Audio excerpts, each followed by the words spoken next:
दोस्तों, दक्षिण देश में पांड्य और चोल वंशियों के राज्य बहुत दिनों से प्रसिद्ध हैं। दोनों ही वंशों में बड़े बड़े धर्मात्मा, न्यायशील, भगवान के भक्त राजा हुए हैं। यह बात जिन दोनों की कही जा रही है, उन दिनों पांड्य वंश की राजधानी मथुरा थी और उसके एक छत्र राजा थे, राजा पुण्यनिधि। राजा पुण्यनिधि का जैसा नाम था वैसे उनके कर्म भी थे। वास्तव में वो पुण्यों के खजाने ही थे। उनका सादा जीवन इतना उच्च और आदर्श था कि जो भी उन्हें देखता प्रभावित हुए बिना नहीं रहता था। उनके जीवन में शांति थी, उनके परिवार में शांति थी और उनके राज्य में शांति थी। उनके पुण्य प्रताप से, उनके शुद्ध व्यवहार से संपूर्ण प्रजा पुण्यात्मा हो रही थी। शासन की तो आवश्यकता ही नहीं पड़ती थी। सब लोग बड़े प्रेम से अपने अपने कर्तव्य का पालन करते थे। उनके पास सेना प्रथा की रक्षा के लिए ही थी। उनका सारा व्यवहार प्रेम और आत्मबल से ही चलता था। वे समय समय पर तीर्थ यात्रा करते, यज्ञ करते, दान करते और दिल खोल करके दीन दुखियों की सहायता किया करते थे। उनका सबसे बड़ा गुण यह था कि वे जो कुछ भी करते थे वे केवल भगवान की प्रसन्नता के लिए ही करते थे। वे अपने सारे कर्म को भगवान की प्रसन्नता के लिए करते थे।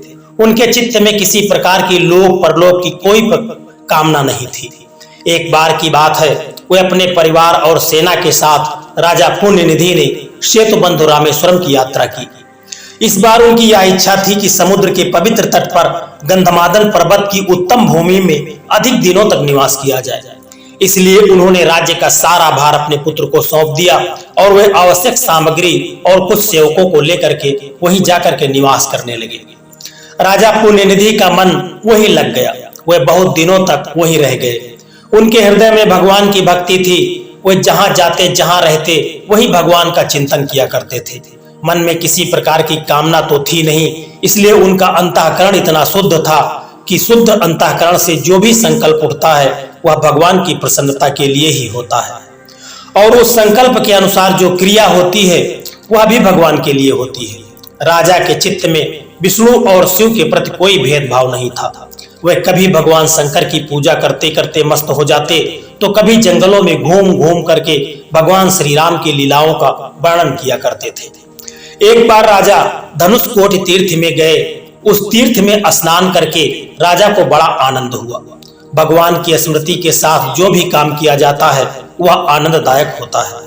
राजा पुण्यनिधि जब स्नान, दान, नित्य कर्म और भगवान की पूजा करके वहां से लौटने लगे तब उन्हें रास्ते में एक बड़ी सुंदर कन्या मिली। वह कन्या क्या थी? सौंदर्य की प्रत्यक्ष प्रतिमा थी।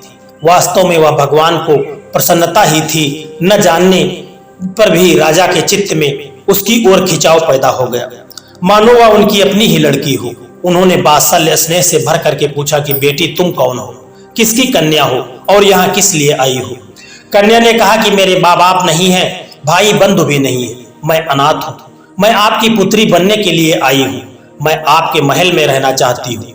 आपको देखा करूंगी, लेकिन एक शर्त है, यदि कोई मुझे बलपूर्वक स्पर्श करेगा अथवा मेरा हाथ पकड़ लेगा तो आपको उसको दंड देना पड़ेगा। यदि आप ऐसा करेंगे तो बहुत दिनों तक मैं आपके पास रहूंगी। राजा ने कहा कि बेटी तुम जो कह रही हो मैं वह सब कुछ करूंगा। मेरे घर पर कोई लड़की नहीं है, एक लड़का है। तुम अंतापुर में मेरी धर्मपत्नी के साथ पुत्री के रूप में निवास करोगी। जब तुम्हारी अवस्था विवाह की योग्य होगी और जब तुम जैसा चाहोगी वैसा ही कर दूंगा। कन्या ने राजा की बात को स्वीकार कर लिया और उनके साथ समय पर राजधानी में चली गई। राजा पुण्यनिधि की धर्मपत्नी विंध्यावली अपने पति के समान ही शुद्ध हृदय की थी। अपने पति को ही भगवान की मूर्ति समझ करके उनकी पूजा करती थी और पति की प्रसन्नता के लिए ही प्रत्येक चेष्टा करती थी। उसका मन राजा का मन था, उसका जीवन राजा का जीवन था। यह कन्या पाकर उसे बड़ी प्रसन्नता हुई। राजा ने कहा, हम लोगों की यह लड़की है, इसके साथ पराये का व्यवहार कभी नहीं होना चाहिए। विंध्यावली ने प्रेम से उस कन्या का हाथ पकड़ लिया और अपनी गर्भजात पुत्री के समान ही उसका पालन पोषण करने लगी। इस प्रकार कुछ दिन बीते। भगवान की लीला बड़ी विचित्र है। वे कब किस बहाने किस पर कृपा करते हैं यह उनके सिवा और कोई दूसरा नहीं जान सकता। राजा पुण्यनिधि पर कृपा करने के लिए ही तो यह लीला रची गई थी। पर अवसर था, वह आ पहुंचा था। एक दिन वह कन्या सखियों के साथ महल के पुष्पों के उद्यान में फूल चुन रही थी। एक ही उम्र की सारी लड़कियां थी, हंस खेल करके आपस में मनोरंजन कर रही थी। उसी समय वहां एक ब्राह्मण आया उसके कंधे पर एक घड़ा था जिसमें जल भरा हुआ था। एक हाथ में उस घड़े को पकड़े हुए था और दूसरे हाथ में छाता लिए हुए था, मानो अभी गंगा स्नान करके लौट रहा हो। उसके शरीर में भस्म लगा हुआ था और मस्तक पर त्रिपुंड बना हुआ था। हाथों में रुद्राक्ष की माला और मुख में भगवान शंकर का नाम था। इस ब्राह्मण को देख करके वह कन्या स्तब्ध हो गई। वह मन ही मन जान गई कि ब्राह्मण के वेश में यह कौन है। यह छद्मवेशी ब्राह्मण इसी कन्या को तो ढूंढ रहा था। कन्या की ओर दृष्टि जाते ही ब्राह्मण ने उसे पहचान लिया और जाकर उस कन्या का हाथ पकड़ लिया। कन्या चिल्ला उठी, उसकी सखियों ने भी साथ दिया। उसकी आवाज सुनते ही कई सैनिकों के साथ राजा पुण्यनिधि वहां पहुंच गए और उन्होंने पूछा कि बेटी, तुम्हारे चिल्लाने का क्या कारण है? किसने तुम्हारा अपमान किया है? कन्या की आंखों में आंसू थे। वह खेद और रोष से कातर हो रही थी। उसने कहा कि पांड्यनाथ, इस ब्राह्मण ने बलात्पूर्वक मेरा हाथ पकड़ लिया। अब भी यह निडर होकर पेड़ के नीचे खड़ा है।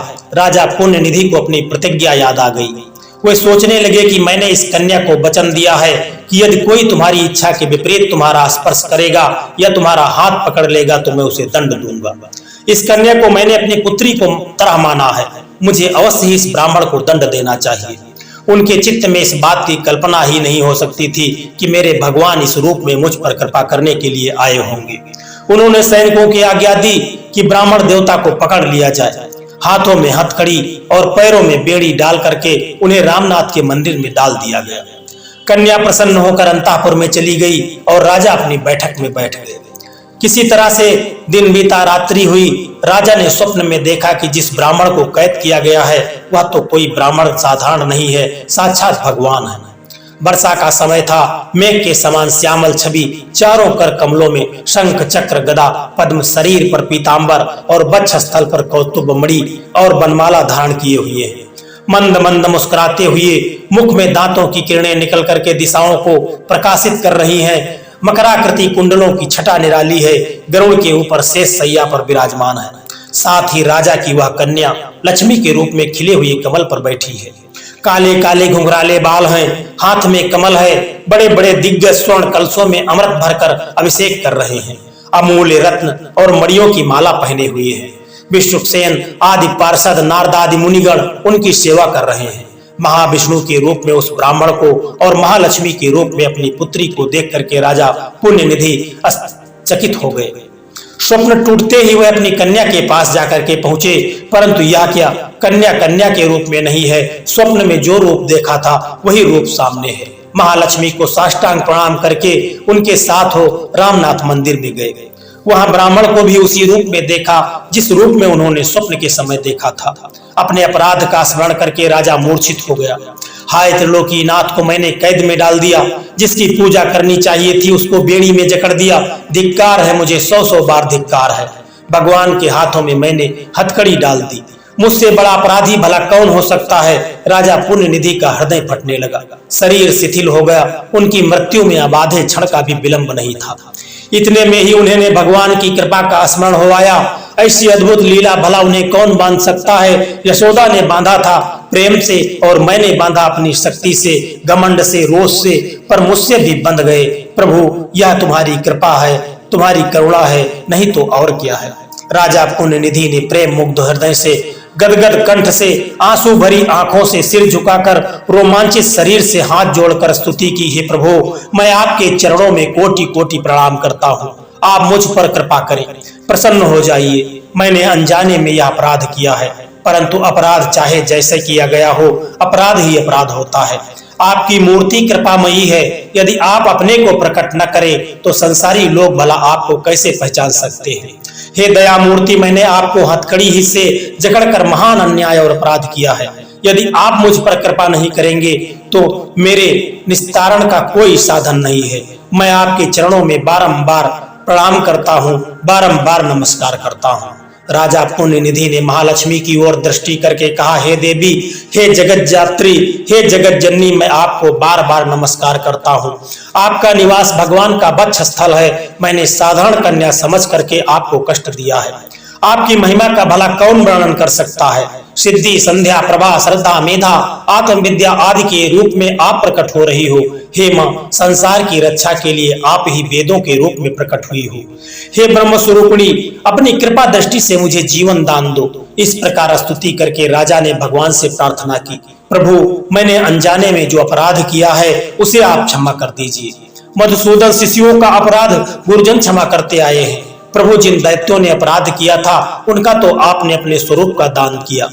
भगवान, आप मेरे इस अपराध को तो क्षमा करें। हे कृपानिधि, हे लक्ष्मीकांत, आप अपनी कृपा कोमल दृष्टि मेरे ऊपर डालें। पुण्य निधि की प्रार्थना को सुन करके भगवान ने कहा कि राजन, मुझे कैद करने का कोई कारण भयभीत होना उचित नहीं है। मैं तो स्वभाव से ही प्रेमियों का बंदी हूँ, भक्तों के बस में हूँ। जो मेरी प्रसन्नता के लिए कर्म करते हैं वे मेरे भक्त हैं। तुम्हारी सेवा से तुम्हारे अधीन हो गया हूँ। इसी से चाहे तुम हथकड़ी बेड़ी पहनाओ या मत पहनाओ, मैं तुम्हारे प्रेम में बेड़ी में सदा बंधा हुआ हूँ। मैं अपने भक्तों के अपराध को अपराध नहीं गिनता, इसलिए डरने की कोई बात नहीं है। ये महालक्ष्मी मेरी अर्धांगिनी है, शक्ति है। तुम्हारी भक्ति की परीक्षा लेने के लिए ही मेरी सम्मति से ये तुम्हारे पास आई थी। तुमने इनकी रक्षा करके अनाथ बालिका के रूप में होने पर भी इन्हें अपने घर में रख करके इनकी सेवा करके मुझे संतुष्ट किया है। इनके साथ तुमने जो प्रतिज्ञा की थी उसकी रक्षा के लिए तुमने मुझे कैद में डाला है। किसी प्रकार यह अनुचित नहीं है। तुमने इनकी रक्षा की है। अनाथ की रक्षा किस प्रकार करनी चाहिए यह तुमने दिखा दिया है, इसलिए मैं तुम पर प्रसन्न हूँ। ये लक्ष्मी तुम्हारी पुत्री है, ऐसा ही समझो। यह सत्य है, इसमें कोई संदेह नहीं है। महालक्ष्मी ने कहा कि राजन, तुमने बहुत दिनों तक मेरी रक्षा की है, इसीलिए मैं तुम पर बहुत प्रसन्न हूँ। भगवान ने और मैंने तुम्हारी भक्ति को शुद्ध करने के लिए ही प्रेम कला का बहाना बनाया था, और इस प्रकार हम दोनों ही तुम्हारे सामने प्रकट हुए हैं। तुमने कोई अपराध नहीं किया है, हम तुम पर प्रसन्न हैं। हमारी कृपा, तुम सर्वदा सुखी रहोगे। सारे भूमंडल का ऐश्वर्य तुम्हें प्राप्त होगा। जब तक जीवित रहोगे हमारे चरणों में तुम्हारी अविचल भक्ति बनी रहेगी। तुम्हारी बुद्धि कभी पाप में नहीं जाएगी, सदा धर्म में लगी रहेगी। तुम्हारा हृदय निरंतर भक्ति रस में डूबा रहेगा। इस जीवन के अंत में तुम हमारा सायुज्य प्राप्त करोगे। इतना कहकर महालक्ष्मी भगवान के वक्षस्थल में समा गई। भगवान ने कहा, राजन, यह जो तुमने मुझे बांधा है यह बड़ा मधुर बंधन है। मैं नहीं चाहता कि इससे छूट जाऊं और इसकी स्मृति यहाँ लुप्त हो जाए, इसलिए अब मैं यहाँ से इसी रूप में निवास करूंगा और मेरा नाम सेतु माधव होगा। इतना कहकर भगवान चुप हो गए। राजा पुण्य निधि ने भगवान की इस अर्ध मूर्ति को पूजा की और रामनाथ लिंग की सेवा करके अपने घर गए।